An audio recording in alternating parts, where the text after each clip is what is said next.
So welcome to the webinar this afternoon on keep moving and pivot. Hope you're all keeping well and safe and as well as can be, and enjoying the glorious weather that it looks like some of you are having. So SmartStyle are hosting a range of free webinars to try and help support you, our customers, as much as we possibly can during the lockdown period. Hopefully it'll be lifted soon. This week's series of webinars are being hosted again next week, and all of them are being recorded and will be available to watch again on our website. So I shall send you a link at the end of this webinar if you haven't had one already. I know a few of you have already attended a few webinars. As I mentioned, the control panel at the right hand side of the screen, the little red arrow, can expand and collapse. If you've got any questions at all as we're going through the webinar, please use the little chat box and send me a message, and if I've got time at the end of the webinar, I'll go through some of them. If not, I will respond to you via email. There's a handout section as well in the control panel. There's some spreadsheets that I'm going to be working through this afternoon to demonstrate pivot tables. If you can work along with me, so you could grab those. If not, just watch the video and maybe have a play around with those later. Thank you for all your messages. It's lovely to see where some of you are and that you're all well and you can hear, which is good. So today's webinar, Pivot Tables, I'm confident that when you've seen this webinar, it will dispel the myth that the pivot tables are really complicated. They're really not. I think sometimes people make them overcomplicated, but hopefully when you've seen this webinar, you'll just have the idea to go back and maybe review some of your existing spreadsheets and give pivots a go. So people are always, I don't even know what a pivot table is. So with pivot tables, they're always based on an underlying data source. So a little bit like a chart, it needs the underlying data there for you to be able to create the pivot table.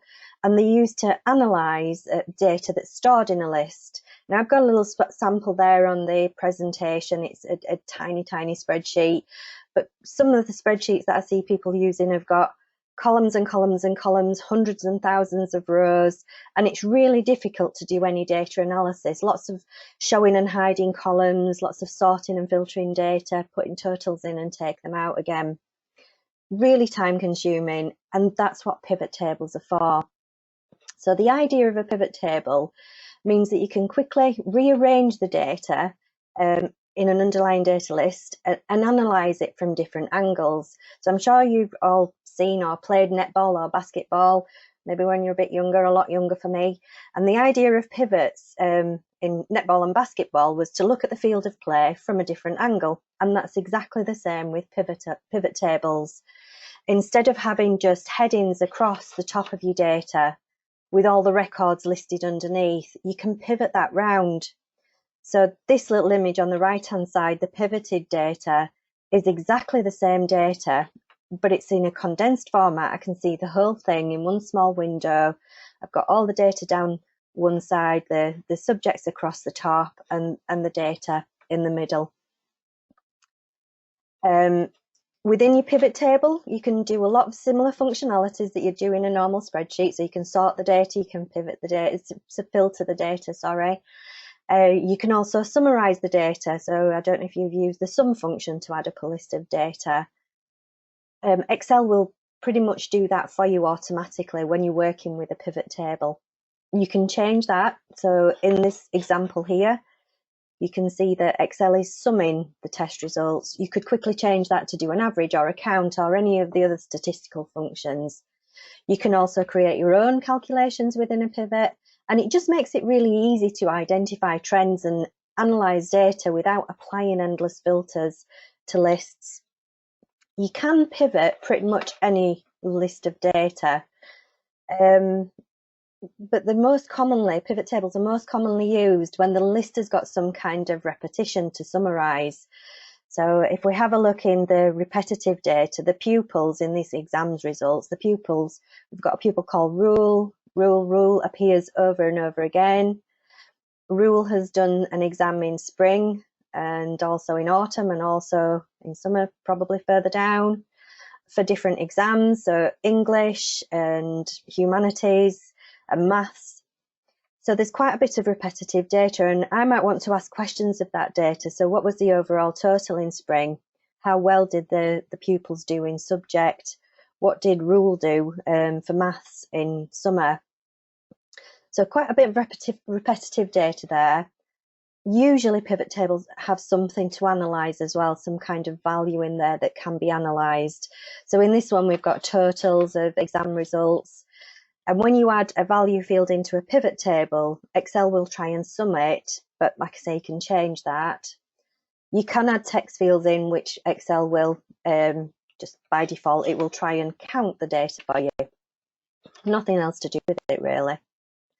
So I want to start off by having a look at data lists. So I've got a spreadsheet here. If you're working with me, it's the one called exam results, and I'm on the worksheet called data lists. So in order to pivot data, in order to use any of the database features that Excel has within it, lists need to be structured in a certain way. So there's certain no-nos, if you like, certain rules to follow. If I was to try and pivot this data, Excel would look at this little block of data here, and it would have nothing to do with this block of data here because of the blank column that there is in between. And similarly, this block of data has nothing to do with this block of data because of the blank row. So if you have any blank columns, I'm just going to right-hand click on that blank column and delete it. Right-hand click on that blank row and delete it. So now Excel is looking at as one big block of data. Blank cells are absolutely fine. You don't need to go and fill them in. So the blank cells here are, is the product discontinued, yes or no? Well, if it isn't discontinued, it's not going to have a date that was discontinued. So no blank rows, no blank columns, but blank cells are fine. The headings in your table need to be on the first row of your table only. So because date received as a heading there doesn't fit, it's been put on 2 rows. So big no-no, I'm just going to change that. And now get rid of row 2 that's no longer needed. So your headings need to be immediately at the top of your table, not necessarily on row 1 of your spreadsheet. So you could have heading up there, that's fine. But wherever your headings start, the data needs to sit immediately underneath. One more thing with regards to structure that Excel can't cope with is merge and center. So we've got a heading there that's merged and centered. If I was to put that in the pivot table, Excel wouldn't know whether I want the yes, no's or whether I want the dates. So I'm going to turn merge and center off. And all columns have to have a heading across the top of them. It's a good idea to have unique headings. So instead of, we could have units, units, units. We've got units in stock, units on order, and reorder level.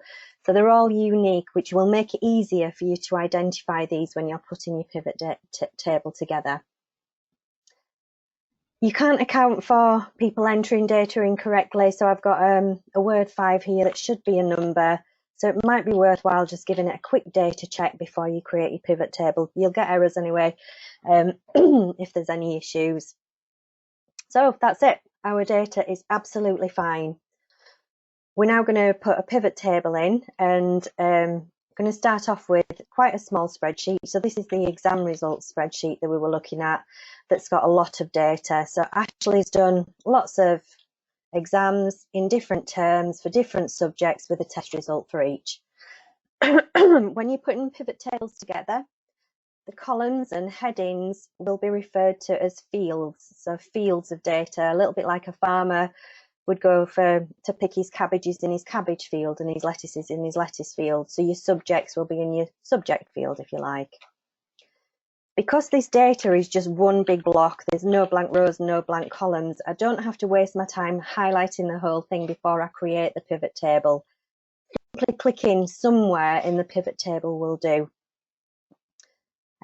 So there we go. And this pivot table is going to go on a new worksheet. We're putting something into the spreadsheet, so it will appear on the Insert ribbon tab. And the very first command on there is pivot table.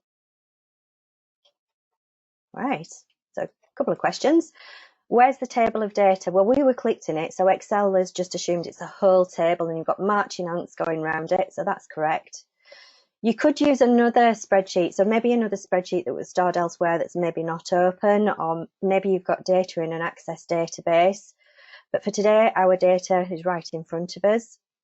And whereabouts do you want to put your pivot table? Well, I want it to go on a new worksheet. If I was creating a dashboard of lots of little pivot tables, I might want to put it on an existing worksheet in a specific cell, but new worksheet is fine. So I actually haven't changed anything there. I'm just going to click OK. Here we go. Now we're starting with pivot tables.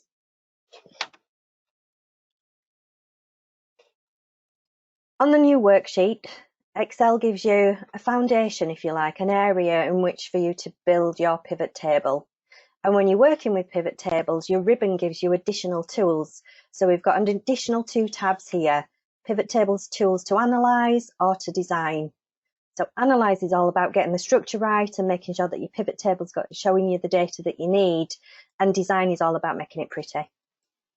If you click away from the pivot table or from the foundation area, you clearly don't need the pivot table tools anymore because you're not working with a pivot table. But you click back in the pivot table and they come back again. So if they're not there, you're just not clicked on the pivot table. One key area of your pivot table is this field list that sits down the right-hand side of your screen. This is where you will build your pivot table. If that's not displayed, on your Analyze tab, there's 3 buttons at the right-hand side that will be switched on by default, and field list is one of them. So once you've finished your pivot table, you could hide it, just to tidy your spreadsheet, but when you're building it, you need your field list on.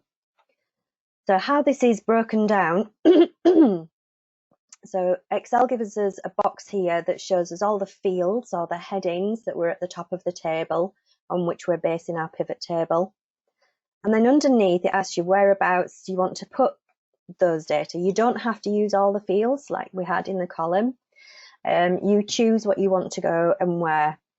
So the first thing I'm going to add is the test results. I want to see the values. So just by ticking test results, Excel has looked at that data and thought, oh, there's numbers in that column. I will put that in the values area because you clearly want to do something with the values. And I'm assuming as a starting point, you want to sum them up. So the sum of our test results is 2653. But we could have done that on there. We could have gone down to the bottom of the test results and used auto sum, but we have it there on our pivot table. Doesn't really show me much data, so in order to do some analysis, I might want to see the subject as well. Now, Excel assumes by using the tick that you're wanting to put the subject in the row area. We've still got that 2653 grand total, but now we can see how that's broken down from each of the subjects in our underlying data source. Or you could have a look at, see how that 2653 is broken down by term or by pupil. So when you're ticking the fields, Excel will either put the field in the values area or the row area, but there's 2 other areas here. There's filters and there's columns, and it's not touched those yet. And this is where the idea of throw it round a bit, pivot it round a bit, use drag and drop to put things where you want them to go. So I'm going to just simply get hold of the pupil and drag it into the column area. Same data. I'm not sure it's as easy as to read horizontally as it was vertically when I've only got one field. But then if I throw a little something else into the mix and put the subject in, so we've now got a 2-dimensional table. We've got headings across the top, headings down the left. Unlike a conventional table where it's always headings across the top, data grows down. So it gives you that much more compact view. So still with a grand total of 2653, I can see that Maynard got 45 for humanities results, and an overall grand total for each subject, and also one for each pupil. Not so sure about that layout, and this is where the drag and drop comes in. So simply get hold of the fields, move them around to your heart's content until you get the layout that you want. So when people tell you that pivot table's not right, then pivot it round, move it round until it is right. So I would suggest really that before you do create a pivot table, it's not a bad idea to do a bit of planning. Just ask yourself a question. What do you want? What do you actually need out of this data? So if it isn't giving you the right data, you can go back, have a look at the underlying source and figure out why, and just pivot it round. I suppose it's important to say as well that your pivot table is analysing the underlying data source. It's not touching the data. In actual fact, I'm looking at Ashley's English result here, which is 60. It should be 70. If I try and overtype that data, Excel's just not going to let me do it at all. We can't change this part of a pivot table. It's not possible to change the underlying data from a pivot. So if this pivot's not right and you decide pivot tables are not the way forward, fine, just delete it, delete the worksheet. You might have spent a couple of minutes, but you haven't touched the underlying data. If you need to change the data, you would have to physically go to the underlying data source. So Ashley for English is on 12, which is wrong. It should be 22. So that overall total of 60 should now come up to 70, but it doesn't. A little bit like using a web page. If somebody's updating a web page when you're looking at it, you need to refresh the data every now and again. So I'm going to go to Analyze, and there we go, just refresh. Perfect. So I've got the uploaded total, and I can see that here as well. Simpler pivot tables. Sorting and filtering. I'm sure you're familiar with the sort and the filter features that you have within Excel. So for the pupil names that I've put in the row area of the pivot table, I can use the arrow at the top and simply choose to sort ascending or descending. Even going across, you can sort horizontally. So if I wanted to put science first, I could sort the subjects Z to A instead of A to Z. You can't generally do that in a spreadsheet sorting horizontally, but pivots know that it's at heading. There doesn't seem to be anywhere to sort the totals, but you can do a sort on a right click as well. So simply right click and sort, and we'll do it smallest to largest. Or maybe right click on a name, sort, A to Z, or even on the headings. So very easy to sort your data. So sorting, filtering, you can do them on these drop down arrows. Alternatively, you can point to the field that you've added in your pivot, use the drop down arrow and filter out the data that you don't need. You can tell, just like a normal spreadsheet, when you've got a filter applied because of the symbol that appears on there. I'm going to clear that filter so we have all the data. So quite simple, and I don't think sort and filtering will be new to you. You've probably used those before. But that does take me back to the design of our pivot table. So we've used the column area, so data stored down the list, data displayed across, and then the values at the intersect. But we've not seen anything about filters. So I'm just going to drag the term and drop it in the filters area. The filters area creates like an overarching filter for the whole pivot. So it drives the whole thing. So this filter is just for the pupil names, just for the subjects, which will update the totals. But this overarching filter area will affect the whole thing. And you can see we don't have as many options in here. So I can either see autumn, and it tells me that, or I can see all. There is an additional option, this is quite new to Excel, where you can select multiple columns. So I want to see spring and summer. Although it doesn't tell me that, it just says multiple items, so it might be worthwhile just adding that in if you're going to use them. And display it all again. So if you want an overarching filter, put the field in the filters area. Just going to take that away. As you drag a field away, your mouse should have a little cross underneath it. Alternatively, you can untick the field and it will take it away. So there we are, lots of different bits of an analysis there on that data, and so very quick. What I'd like to do now, I've got myself a nice little pivot table. I've got the total of 2663, remember that, keep that in your head. But I only want to see this for English results. So, but I don't want to put the subjects on my pivot table, so I'm going to apply a filter, and I just want to see English. It tells me that there's a filter applied, there's an icon to say that there's a filter applied, but the totals haven't changed, so that can't possibly be right. So my message to you there is, if the field isn't on the pivot table, then the filter doesn't affect it at all.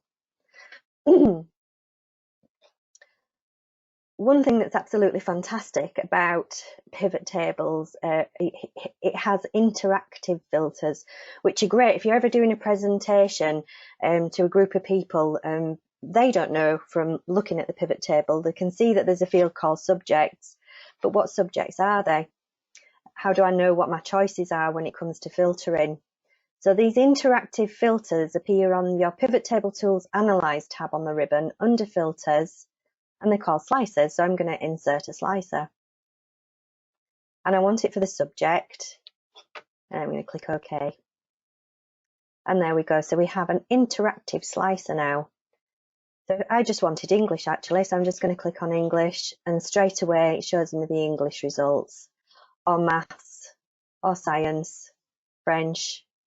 You can select a list. So from humanities, if I hold down the Shift key to science, they all go blue, or the Control key to pick up odd ones, or use the little arrow at the top to clear slicer. You can move the slicers around, and when you've got a slicer selected, it actually has its own little tools at the top of the screen, so you can choose how it looks. So you can change its appearance. You can click and drag. Also on here, you can choose how many columns. So if you've got lots and lots of data, you might want to display the data in different columns so you can fit more in. You can choose the height of your buttons. You can choose the width of your buttons, the width of the box. And if you don't need your slicer anymore, you can just delete it. But you can also have multiple slicers. So I'm clicked on the slicer at the moment. I need to click back in the pivot table so Excel knows that I'm working back with a pivot. Analyze, I'm going to insert another slicer for the term. And again, I just want to see summer for humanities, or I want to see maths and English in autumn, or I want to see all the data for everything.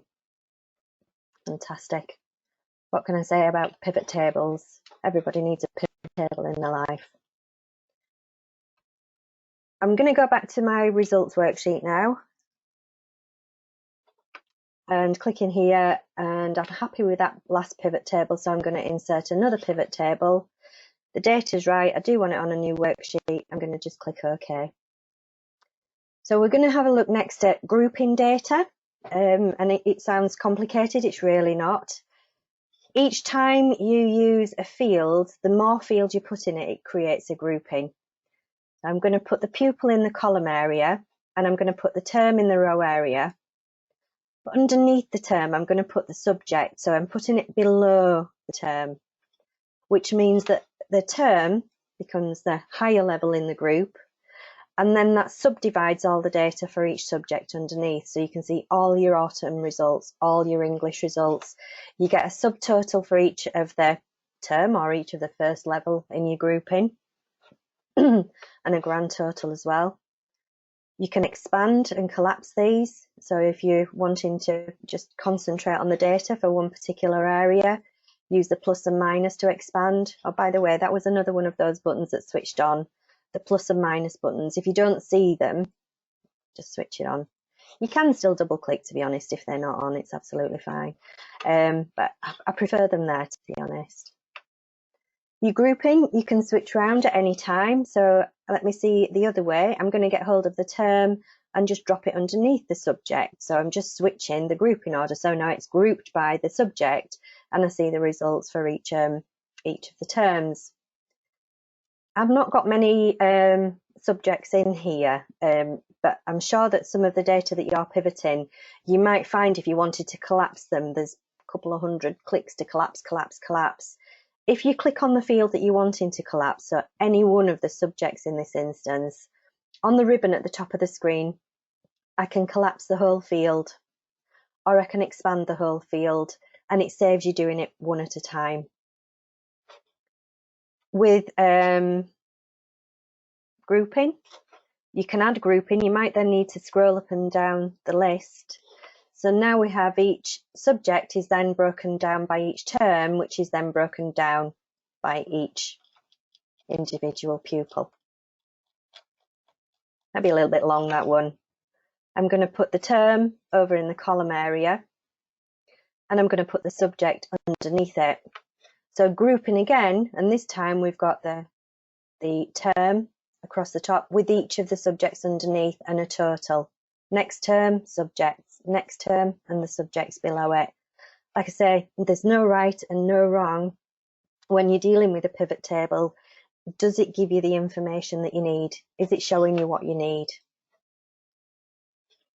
Okay, just taken the term off there, so we've gone back to just a standard pivot table.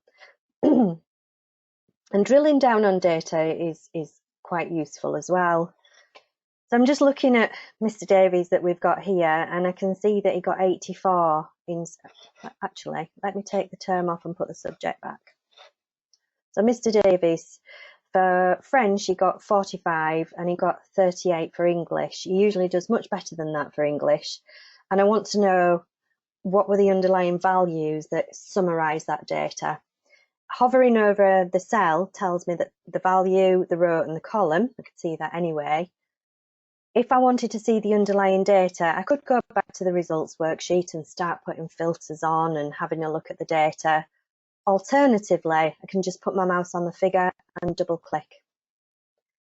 That's almost gone and back to the results worksheet, copied and pasted that data into a separate worksheet for me. I can do what I want with this now. If I wanted to do a little bit more analysis, as sort of like what if, it won't have touched the underlying results data and it won't have touched my pivot table. That all stays as is. So if we wanted to see Burston only got 189, what makes up that value? Double click, and those are the results. Same down at the bottom on any one of the grand totals, and double click. Perfect.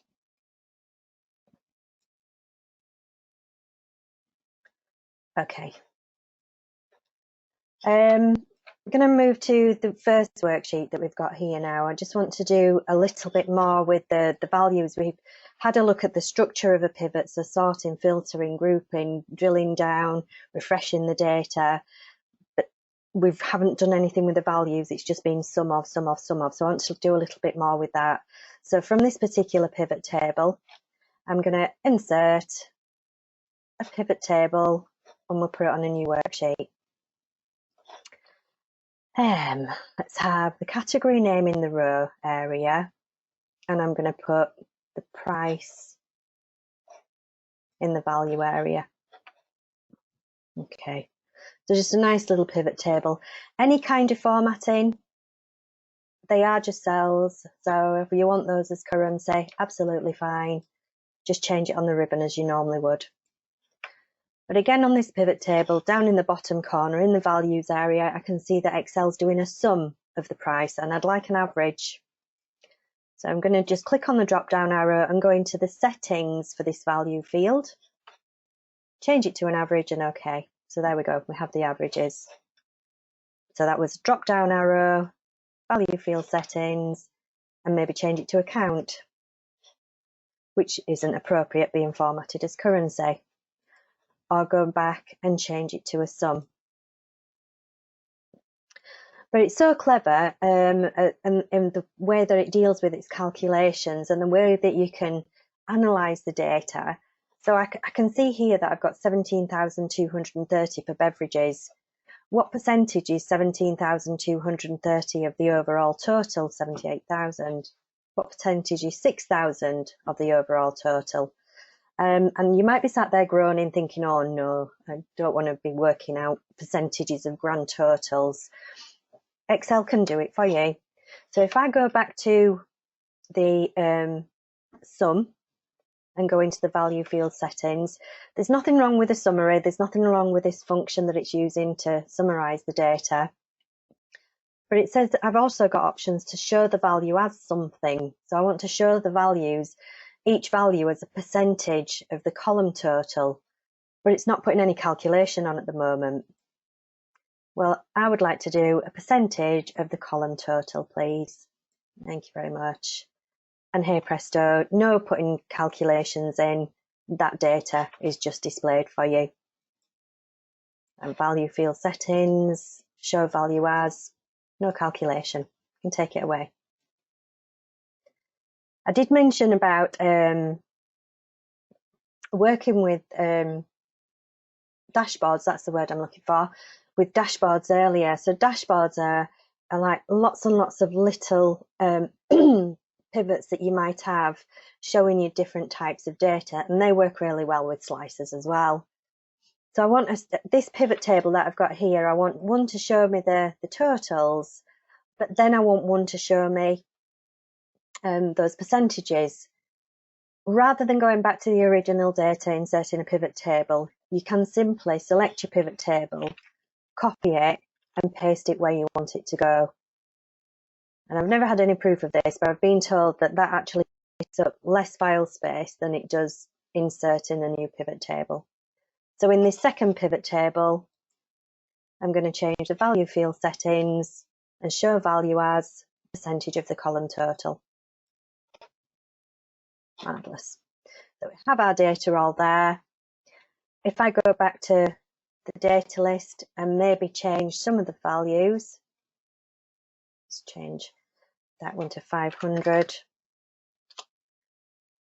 and go back to the pivot table, click in either of the pivot tables and refresh the data, and the values have updated straight away.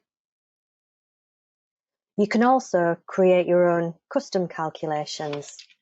So let's just take this pivot table and add it to our dashboard. So we've got a little bit more going on. Instead of having the category name this time, I'd like the English name. And instead of having the price, I'd like to have the units in stock, which shouldn't be currency.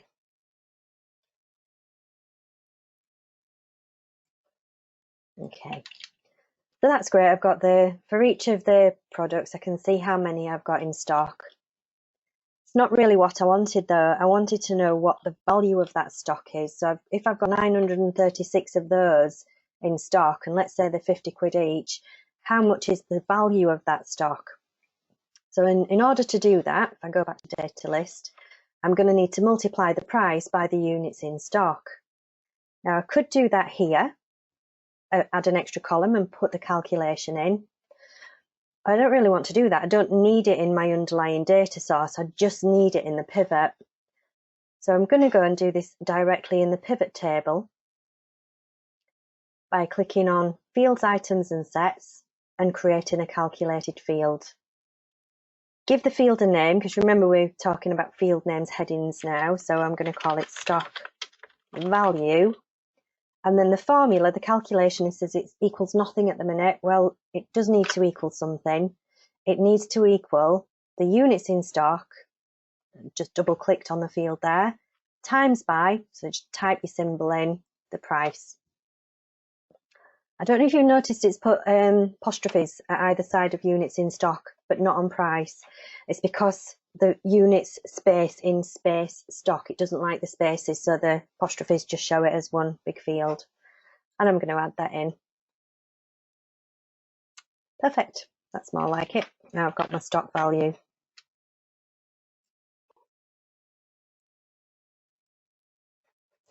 And you can add even more fields into the value field area, just like you can any other area of your pivot table. So I don't know if anybody's got a calculator there in front of them.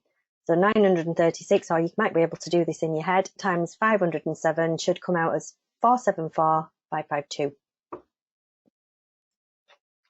Perfect little pivot table.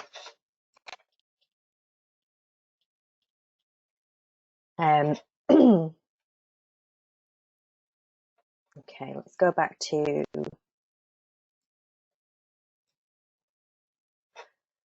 I'm going to go back to exam results and put another pivot table in. I want to include some grouping here because I'd like to show you the formatting features that we have available in pivot tables. And literally, does it look okay? Does it look pretty? So we have some grouping and we have subtotals and then the data underneath. And by clicking in the pivot table, if I go to the design ribbon tab, there's a whole host of predefined styles that you can quickly apply to your pivot table.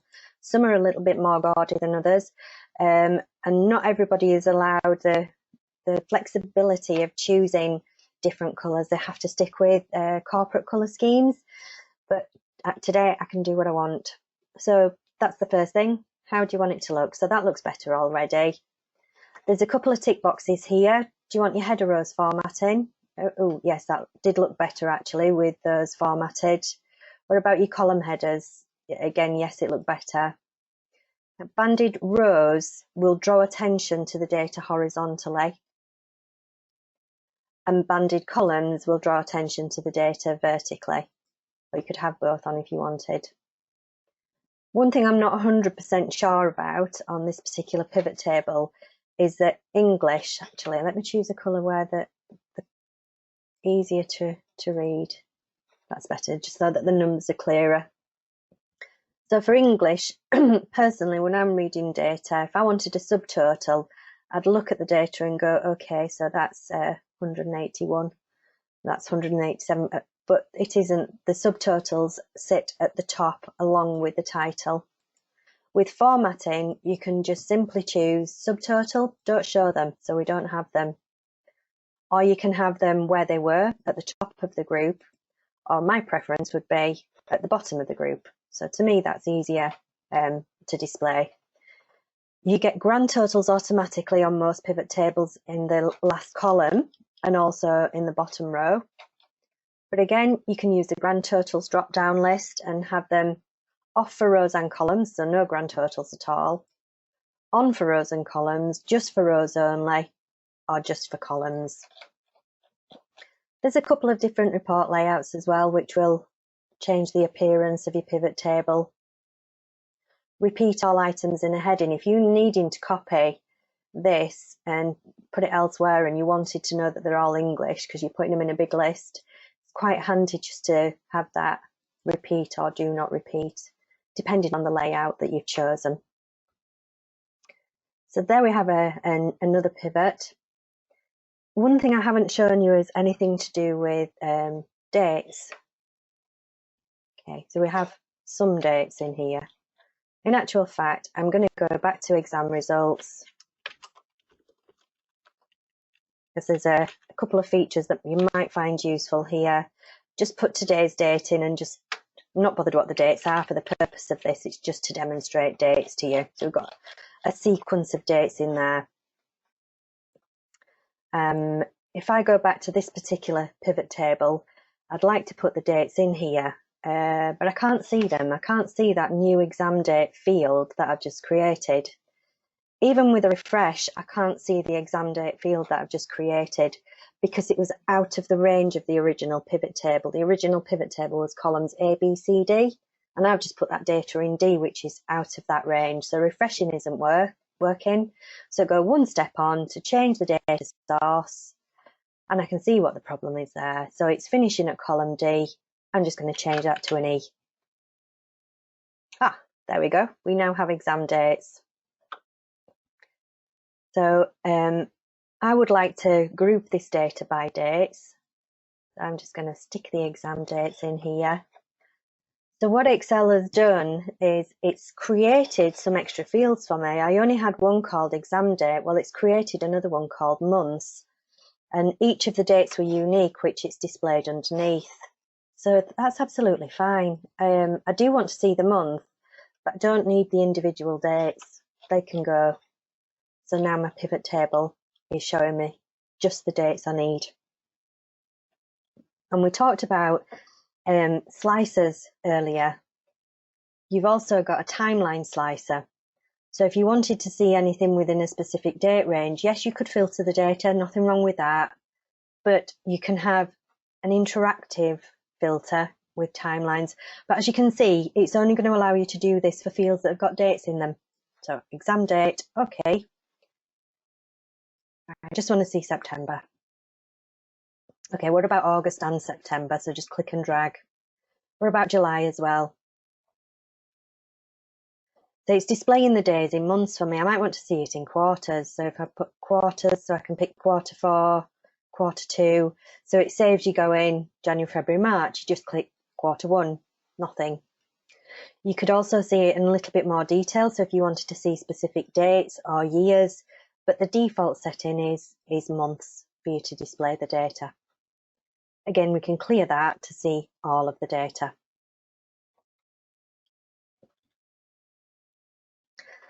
And the last thing, I can't remember which sheet it was on now. So many sheets. This one will do. The last thing I want to show you with pivots, particularly, again, quite useful, let me get rid of those, when you're working with dashboards, is having a pivot chart. So I'm going to simply click in the data, the pivot table that I want to create as a pivot chart, and from Analyze, Chart. You choose by looking at the different categories of charts, which is the best one for you. I'm going to go for a pie chart here and click OK.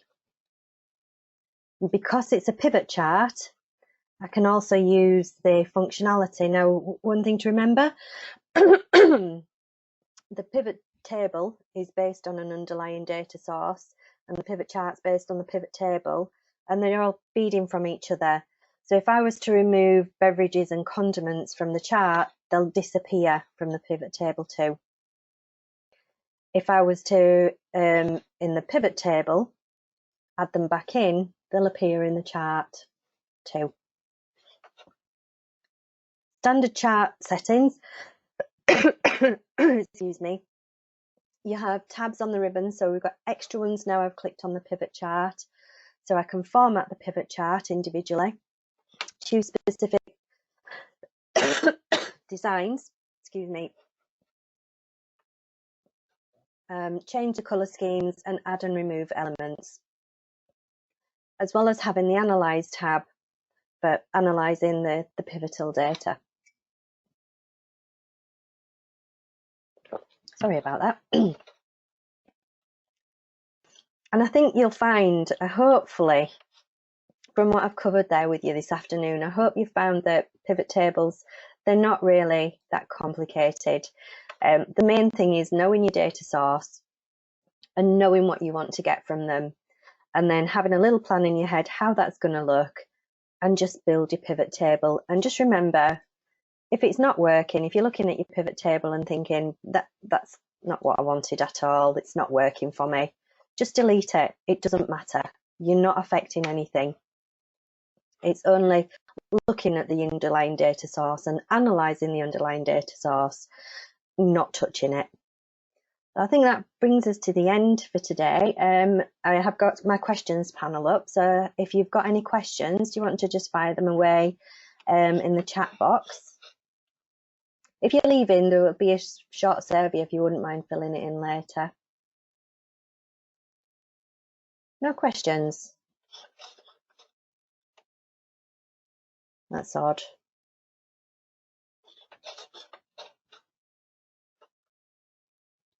Anybody?